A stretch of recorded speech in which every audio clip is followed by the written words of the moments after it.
के सीरियल की दुनिया में आज हम बात करेंगे हप्पू की उल्टन पलटन शो के फेमस एक्टर योगेश त्रिपाठी के करियर के बारे में।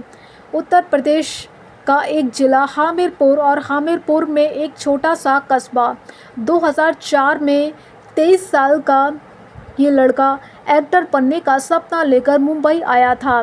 मुंबई में रहने का ठिकाना नहीं था तो 4 रात स्टेशन पर रहा। आगे काम की तलाश में उधर उधर भटकने लगा।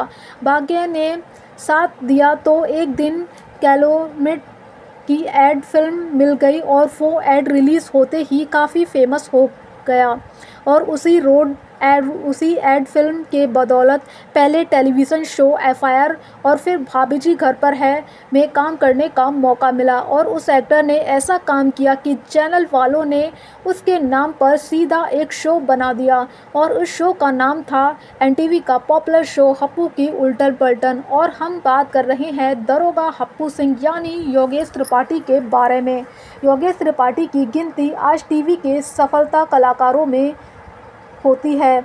इसके पीछे उनके सालों साल लंबा संघर्ष है। शुरुआती दिनों में वह नुक्कड़ नाटक करते थे और इससे उन्हें 75 रुपये मिलते थे। और हप्पू यानी कि योगेश त्रिपाठी की सफलता की कहानी उनकी ज़ुबानी। पिता फिज़िक्स के कलेक्टर थे।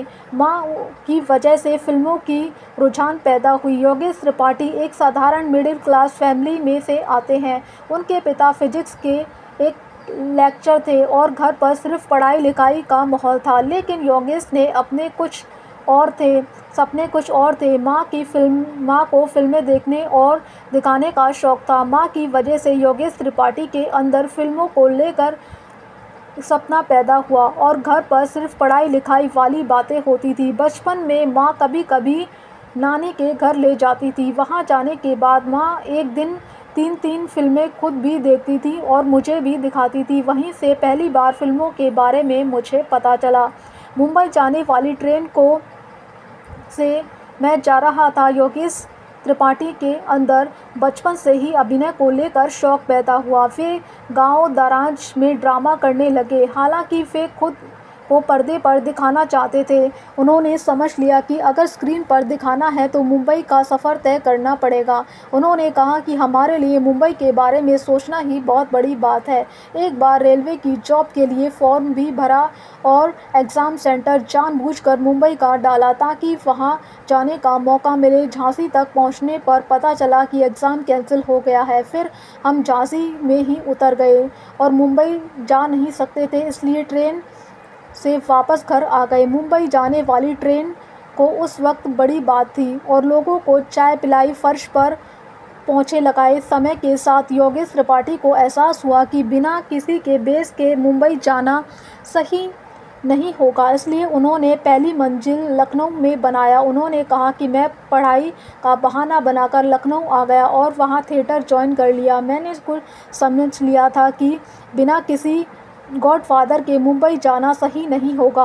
हालांकि लखनऊ में स्ट्रगल बहुत करना पड़ा। वहाँ कई घंटे सीढ़ियों पर बैठकर गुजारा करना पड़ता था। लोगों को चाय पिलानी पड़ती थी, फर्श का पोंछा लगाना पड़ता था। घूम कर नुक्कड़ पर नाटक करने लगे और 75 रुपये मिलते थे। लखनऊ में थिएटर करने के दौरान योगेश त्रिपाठी को एक बार national school of drama NSD जाने का मौका मिला। वहाँ जाकर उनकी आंखें खुल गई और उन्होंने कहा कि एक बार NSD के वर्कशॉप के लिए मेरा सिलेक्शन हो गया। वहाँ मुझे प्ले करने का मौका मिला और NSD जाकर पता चला कि असली थिएटर होता क्या है। इसके बाद दिन रात सिर्फ थिएटर के बारे में सोचने लगा। घूम कर नुक्कड़ नाटक करने लगा। 5 शोज़ करता था जिसके लिए मुझे 75 रुपये पैसे मिलते थे और मैंने काफ़ी मेहनत की, तब जाके मुझे बड़े शोज़ में काम करने का मौका मिला। उसके बाद मैंने NTV के पॉपुलर शो भाभी जी घर पर है शो में हप्पू के नाम का किरदार निभाया। ये शो भाभी जी घर पर है में काफ़ी फेमस हुआ था। उसके बाद मैंने अपना खुद का शो हप्पू की उल्टन पलटन शो NTV पर आया और इस शो को दर्शकों ने काफ़ी पसंद किया। योगेश त्रिपाठी की कॉमेडी को हप्पू की उल्टन पलटन शो में दर्शकों ने काफ़ी पसंद किया। ये शो दर्शकों का सबसे मनपसंद कॉमेडियन शो में से एक बन गया।